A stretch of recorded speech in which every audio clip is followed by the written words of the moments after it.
Hello and welcome to another episode of the DVD Graveyard. Tonight we're going to be taking a look at Friday the 13th Part 2 from 1981, directed by Steve Miner. And this film came out, I think less than a year after the first movie, if I'm not mistaken. So they were really, the first film was very successful. I think it made a lot of money back at the box office, so they were ready to pump out another sequel. Now, of course, a lot of the crew from the first film, they didn't really want to do this one just because of, I think that they had done a script. The script was done. I think Victor Miller did the script in the first film, and Sean S. Cunningham. But somebody else wrote the script for this film and put Jason in it. And everybody thought that was such a ridiculous idea to bring Jason back because Jason was dead in the first film. But little did they know Jason would be coming back to life for 11 more movies or after this, 10 more movies after this. So, I think that's really funny. I mean, can you imagine a time of thinking like, Jason's dead? Seriously? Like, are you serious? You know what I mean? And so this is the first film in the series where we get Jason. This is where the series really starts to become what it will be later. And, that's one thing I meant to say in the first review I did. So, using, again, Halloween as an example, in the first Halloween, we get Michael Myers, and he basically is what he is, what he will stay. And I mean, of course, the character kind of devolves a little bit, from from there on out, to be honest with you, in my personal opinion. This series in particular, Friday the 13th, I think it's really interesting because you really get to see the series evolve and become, because like you don't really get Jason the way that we know Jason to be now until Jason Lives. That's and that's the sixth entry in the franchise. Up until then, he's just a guy, and hell, he's not even in two of them, which again, we'll talk about that, another time. But, so I think that's really funny is, we don't really get that until much further down the line. And then, in Jason Lives, it's really solidified that, now Jason is a zombie and he is this unstoppable, monstrous killing machine, So, I think that's really kind of funny, whenever you look at it through that lens. So, like I said, this film was directed by Steve Miner, who Steve Miner actually did, quite a few, big name films. Of course, he did Part 3. After this one, he did House. He did Lake Placid in the 90s. And then he also did, I think he did the film Warlock as well, off the top of my head. And then he actually did a Halloween film. He did Halloween H2O, which has its problems, but for the most part, not a bad entry in the franchise. We'll talk about that when we get there. And so, like I said, this film, introduced us to Jason. This is the one that really brought Jason to the forefront. Jason was played by Warrington Gillette and Steve Dash, which I think Steve Dash is actually, I always thought it was Warrington Gillette who played him the whole film, but I think that Steve Dash actually played him mostly in the costume. He was the sackhead Jason for most of the shoot. I think he was brought in as a stuntman, but he was mainly in the actual costume, whereas Warrington Gillette played the unmasked version of Jason. Don't quote me on that. I just read about that earlier today, so in preparation for this. So if that's incorrect, I do apologize. I always thought it was solely Warrington Gillette, but I just happened to see that earlier, so I definitely wanted to mention that before I forgot. But like I said, this movie, came out, less than a year later, and Friday the 13th was such a big success that, when they did this one, it had a much larger budget. So I can't remember the budget. I think in this film was at least $1 million. It might have been $1.25 million, if I'm not mistaken, whereas the first movie, was half that. You know what I mean? So they had a lot more money to work with in this film, which I think really helped to some of the things that it was lacking. And one of the things that was lacking from this film, personally, in my opinion, was Tom Savini. Tom Savini did not return in this film. I think he was working on a different movie at the time. So, yeah, I mean, you can't really fault Tom for not being there, but I think that's one thing that this film was missing was Tom Savini's excellent makeup effects. His duties were ultimately taken over by Carl Fullerton in this film, who does a fine job. The effects in this movie and the kills in this movie are really good, but, they don't really, they're not as visceral, and we don't get as much gore as we got in the first film. Even as tame as the first film is, viewing it through today's lenses, the effects are still done really well. I think that Fullerton did a fine job in this movie. Of course, the main man, Harry Manfredini, returned to do the soundtrack in this movie. And this one actually has, I think, probably my favorite theme. It's very similar to the first film, but it's just different enough, and I love it. I love the theme in this film. And I actually hear a lot of people kind of talk shit about this movie nowadays, like, just here and there. I hear people say that it's not a very good sequel, and I don't see why, because I love this movie. Like, I actually put this film on quite a bit out of the series. Like, I always go back to part 5. I watch all the time, even though that's most people's most hated entry in the franchise, which I still don't understand. If it's just because Jason's not in it, I think that's just silly.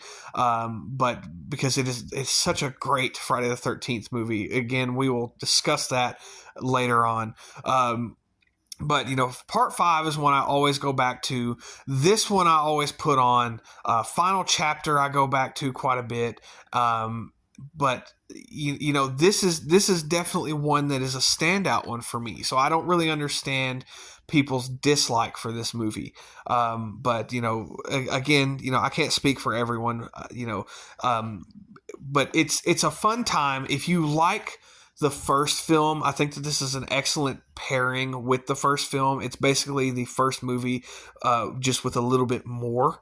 It's got a bigger cast, larger location. The music's better. More kills in this movie, so it's just a larger version of the first film. So I think that they pair up really well.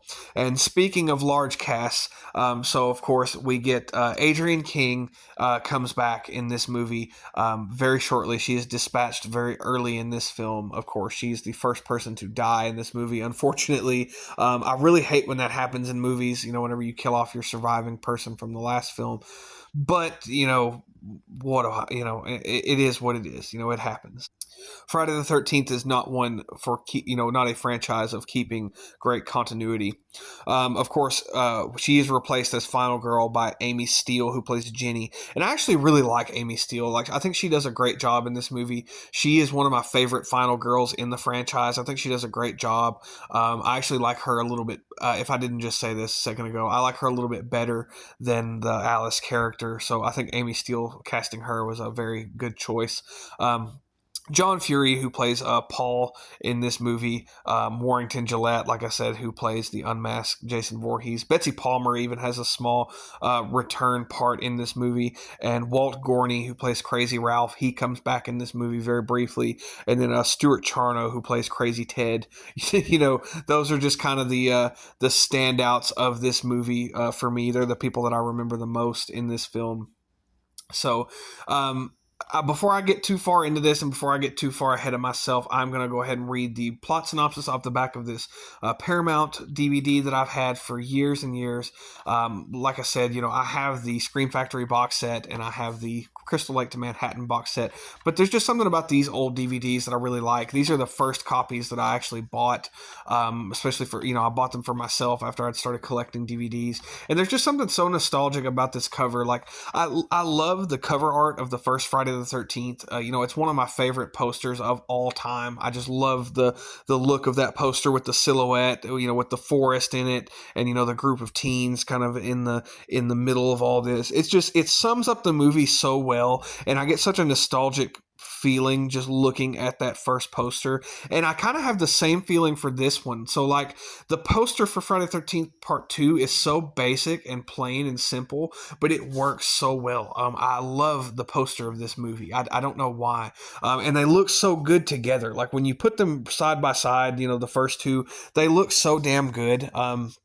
I just, again, am just flooded with nostalgia anytime that I see either one of the cover arts for these first two films. So, anyway, here we go. Just when you thought it was safe to go back to Camp Crystal Lake. Yeah, just when you thought it was safe to go back in the water. Here's even more heart-pounding terror. 5 years after the horrible bloodbath at Camp Crystal Lake, all that remains is the legend of Jason Voorhees and his demented mother, who had murdered 7 camp counselors. At a nearby summer camp, the new counselors are unconcerned about the warnings to stay away from the infamous site. Carefree, the young people roam the area, not sensing the ominous lurking presence. One by one, they are attacked and brutally slaughtered. Suspense and screams abound in this compelling thriller. So, just like it said in that, this is 5 years after the first film. So this was this was released in 1981, but I guess it technically takes place in 1985, which again, if you want to actually follow continuity of these movies and you want to actually piece them together, it's going to become a big fucking mess because the continuity is all over the place. So I don't really pay attention to that necessarily. But like I said, this film, picks up 5 years afterwards. We pick up with Alice, who is killed very shortly.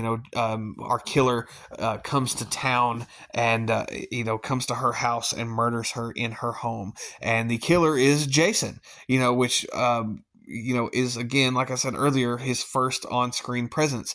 And we don't really get a good look at him just yet. We don't see him until later on in the movie. But I'll just go ahead and touch on this now. I really like the look of Jason in this film. Like, I remember seeing part 3. Like, I told my whole story in the last review about how I used to rent these. And they always used to do a recap at the beginning of these films. I think part 4 was the last one to actually do the recap.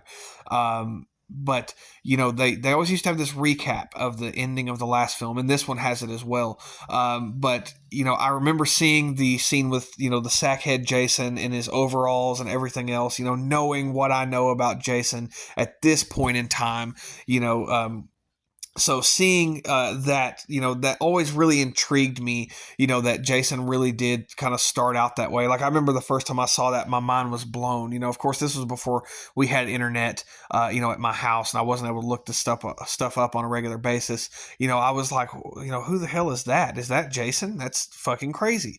So it's crazy. It's almost like having a different killer in this film. You know what I mean? Like, in a way, he just has a completely different look. He wouldn't, have the Jason look until the next film, about halfway through the next film. So I always thought that was really interesting thing about this movie and always really intrigued me. So like I said earlier, this film is very much like the first movie. It pairs really well with it. It's an excellent double feature, just on a larger scale. So the camp is much larger. It's a much nicer looking camp that is supposedly connected to Camp Crystal Lake, and these murders have all occurred, 5 years prior. So they're not allowed to actually go over to this camp. And much like the first film, the first kind of half of this movie is kind of slow, in a way. Not as slow as probably the first film. There's definitely a lot. We get some more kills. Of course, we get Alice's kill. Crazy Ralph is killed pretty early on. The deputy who kind of comes in and catches the teens, trying to sneak over to Camp Crystal Lake. He's killed pretty early on. So it's paced pretty well. It's not, there's not a big gap in between the kills that we're getting like we got in the first film.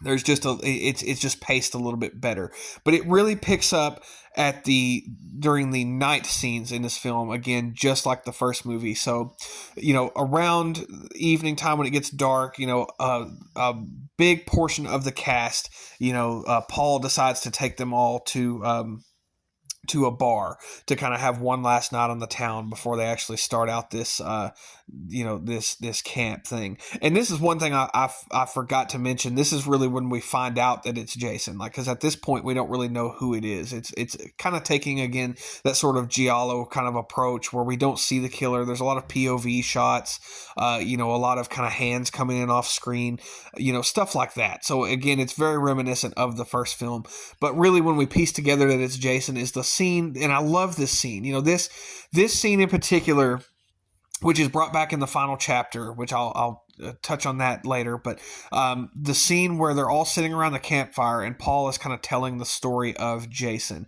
This really sums up this movie so well. Just the feeling and the vibe of this movie. So they're all sitting around this campfire and he's telling the story of Jason. And it's just such a cozy, atmospheric moment in this movie, and it's played so seriously and done so well, and Paul is doing such a great job in this movie. Again, out of the cast, out of this big ass cast that we have of people, none of them are just great actors, but Paul is definitely a standout actor in this film. He does a great job, and the way he's telling this story, you can really get super invested in this, just hearing him talk about Jason and telling this situation, and then of course Ted jumps out and scares the shit out of everybody, wearing this mask. So I always loved that scene. That is definitely a high point. One of my favorite moments of the entire franchise. Like, I love that little part. It is just has such a nice feeling to it, and really just kind of solidifies that sort of camp aesthetic, in this film. So anyway, like I was saying earlier, after all is said and done, Paul decides to take them all out for a night on the town before they actually have to get the camp set up and going. And when they all leave, a big portion of the cast goes, but a lot of them stay behind. And we start to kind of get this storm. It starts raining, and that's when the massacre ensues. And we get some really great kills in this, like the scene with the guy named Scott. He gets his throat slit. He's kind of caught in this sort of trap, and he gets his throat slit. And then of course, we get the great scene with Mark, the guy in the wheelchair, who is actually probably one of the most sympathetic characters in the whole film. His kill with the machete to the face. Then, of course, Jeff and Sandra, who gets speared with the machete.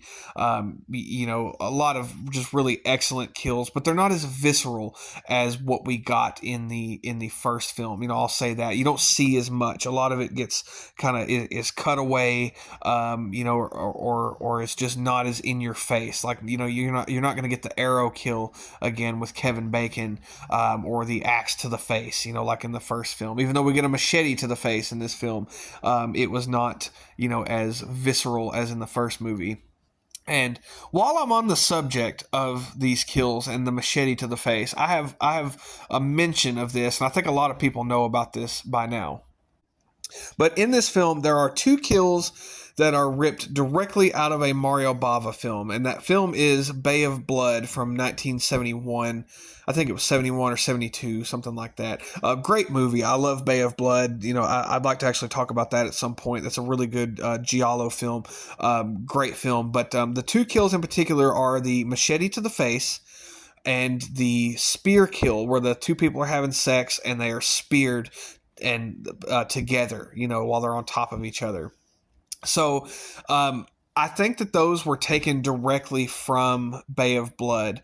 But Bay of Blood and a lot of those giallo films, they were not just super well-known films. They're not films that were just, they were Italian films. And they were kind of sort of an underground kind of, nasty, gross, visceral kind of movies. And, that wasn't really acceptable back then. You know what I mean? Like, you weren't really seeing those in just a regular theater. So a lot of people probably didn't even know that those films existed. But of course, the people making these films, they probably had access to a lot more of that. So they probably figured, oh, well, nobody will notice, because nobody's probably ever going to see those films. They're so underground, and they're so different, from what's actually being released in the United States. So they were probably kind of hard to come by. And, so nowadays, of course, now that we have access to all these great films, now we know this. We're able to actually pick this out. So, I wanted to comment that I think the spear kill in particular, it's the spear kill I think was done a lot better in Bay of Blood. It's a lot more visceral, and you see a lot more of it.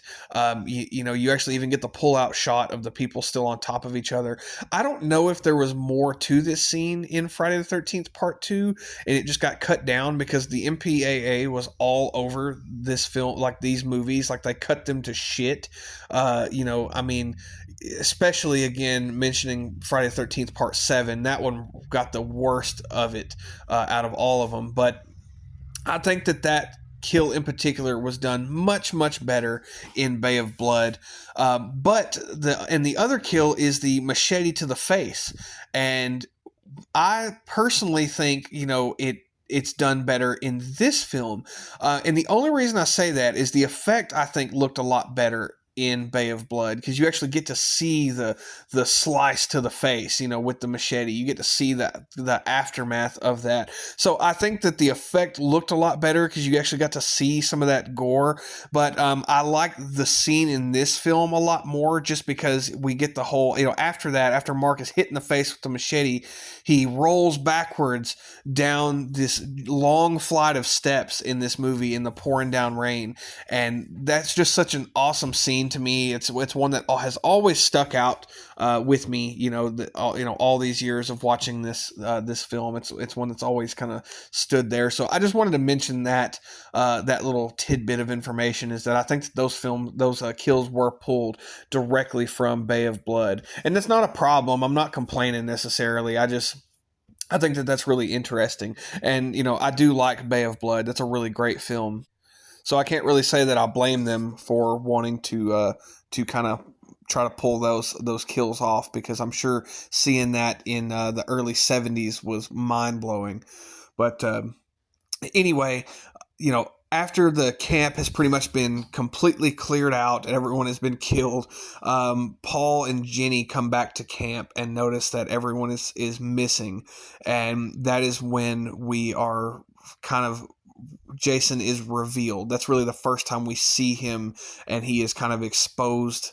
In right in front of the camera, we see him fully at this point. Because I think before this, we got a lot of just kind of quick shots of him, kind of running through the woods in one scene, and then of course the scene where the girl gets stabbed. It's a long kind of drawn out sequence in that scene.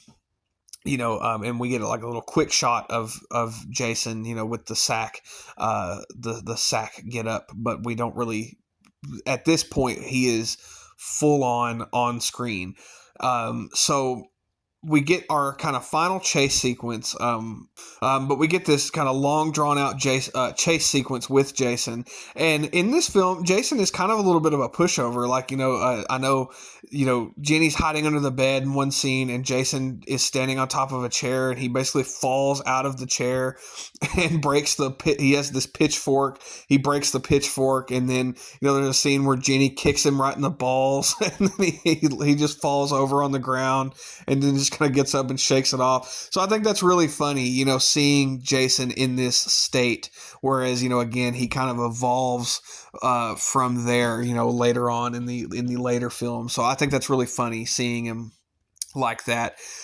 So this final chase sequence leads us to the shack, that Jason has in the woods, which I think is a nice little touch that they added in here, is that Jason has just been this kind of hermit, living in the woods, and surviving off whatever he can find and whatever he can eat, just like Paul's story said earlier in the film.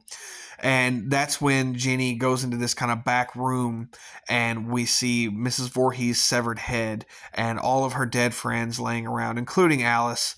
And she basically takes the sweater from the severed head and puts the sweater on and kind of pretends to be Mrs. Voorhees. So once Jason gets in the room, this is kind of a recurring thing that would happen in later sequels, is, Jason is a mama's boy, and he'll stop and listen to his mom. And we get this great kind of sequence of, it's Jenny's face talking to Jason, and it kind of fades out, and it's Betsy Palmer talking to him, and then it's back to Jenny, and then it's Betsy Palmer again. I'm really glad that Betsy Palmer came back for this and did these few little short scenes, because she's great. I love seeing her. She's so great, such a great actress. But anyway, Jason is ultimately killed. He gets a machete through the shoulder when Paul comes back in to save Ginny and kind of distracts him. And all is fine. Jason is laying on the ground. He's assumed dead. They pull the sack off of Jason, and they see his face. We don't see this, not yet. And they go back to the cabin, and they go in the cabin, and they're just kind of hanging out. And then Jason bursts through the window unmasked behind Ginny and grabs Ginny, pulls her out through the window, and then of course she wakes up, and she's kind of in this crazy not really hallucinate. I don't know what the word is for it. She just kind of is losing her mind and is like, Paul, where's Paul? And she's being wheeled away in a stretcher, and we are to assume that was just a dream, and that Jason was actually dead. And she is taken off in the back of an ambulance, and then we get the credits, and that is Friday the 13th Part 2. So something I want to mention, that I about this, so this is really what started the whole, of course, this first time we see Jason, but this was kind of a recurring theme throughout the movies again, is that, at the end of the movie, we always get to see Jason unmasked. And I really like the look of Jason in this movie, to be honest with you. I like the kind of long-haired hillbilly look, and, they kind of used a little bit of that, inspiration that was, of the creation of Tom Savini, in the first film. So Jason just looks like this deformed kind of hillbilly guy. And I like the sackhead Jason look. Like, I know a lot of people don't really care for that, because of course he is the classic hockey mask killer, but I like the sackhead hillbilly idea. Like, I love the thought of Jason, just kind of living in the woods, surviving on his own. And they would actually bring that concept back for the 2009 remake, which I actually appreciated. That turned Jason, that kind of took all those ideas of Jason from these first few films, and instead of just making him a full-on zombie monster thing like he had been from Part 6 on, at that point they kind of went back to the roots in these first few films, and kind of took that human survival kind of element that was originally Jason. So that's one thing I really appreciated, because I always really liked that concept of Jason, that he's just this normal big burly guy, out in the woods, just trying to survive. And of course, like I said, I do enjoy the look of the sackhead Jason, which it kind of was ripped off from the film The Town That Dreaded Sundown from '76. But I don't know. It works for me. I think it looks cool. So I hope you enjoyed this review. If you, like I said earlier, if you like the first Friday the 13th, if you enjoy it, you will like this one, I think, even a little bit more, because this one is, again, just the first film just kind of turned up a little bit. Like, we just get a little bit more in this film. It's a larger location, a few more kills, or it might even be the same amount of kills. I should probably do a kill count for these movies, but I think that the kills are, like I said, they're just paced a little bit better in this film. So in the first film, I think we got, 10 kills, if I'm not mistaken. Yeah, I think there was 10. This movie, I think we get 9. No, yeah, is it? Yes, it's 9. So actually, I think we get 1 less kill in this movie, if I'm not mistaken. Unless we assume that Paul is killed, then we get a 10th kill in this movie. But it's never really explicitly said what happened to Paul. So I'm gonna try to start kind of putting the kill count in there, if I can. So, like I said, this is just a really fun sequel. Like I said, I hear some people kind of talk some shit about this one for one reason or another. I don't understand the hate, because I really like Friday the 13th Part 2. It's a fun time. It's a really fun movie. It's a great kind of cozy movie. You know, like I said with the first one, it's definitely a rainy night kind of movie for me. You know, when it's dark and stormy, you know, it's definitely one that goes into my player, and I usually follow it up directly with the second one. It's a great time. I enjoy it so much. I love these movies. I've had these 2 DVDs forever. I don't know what I would do without Friday the 13th in my life. And they just kind of pick up and just we get more each time. So I look forward to talking about the third one. I think I'll cover the third one, and then I'll probably take a pause until the next Friday the 13th in this year, and then we will do parts 4, 5, and 6, and then we'll do 7, 8, and Jason Goes to Hell after that. So anyway, I hope you enjoyed this review. As always, have a great night, and until the next video, stay tuned and goodbye.